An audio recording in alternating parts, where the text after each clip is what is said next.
7 people were shot, one fatally, in Bridgewater District, Westmoreland this morning. The deceased, who is a promoter who had his event just hours ago. He's been identified as 38-year-old Lasharo Shaw, otherwise called Pay, of Bellefontaine, St. James.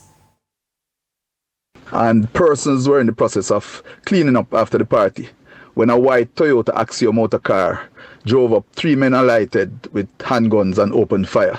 Persons received injuries and ran in various directions. 1 person succumbed to his injuries on the scene, where 5 were treated and admitted in stable condition. A 6th person was treated and admitted in critical condition. Head of the division, SSP Wayne Joseph, says no permit was issued for the event, but he didn't say whether one was denied.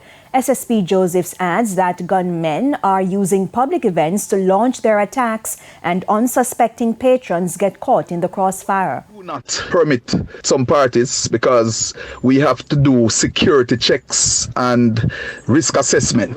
So it depends on who is keeping the party. Sometimes some of these persons, we know that they are not of good character. Sometimes they are involved with other persons in ongoing feuds, and sometimes they are risk of reprisals. And a lot of times when persons cannot find their opponents, these are places that they look out for them.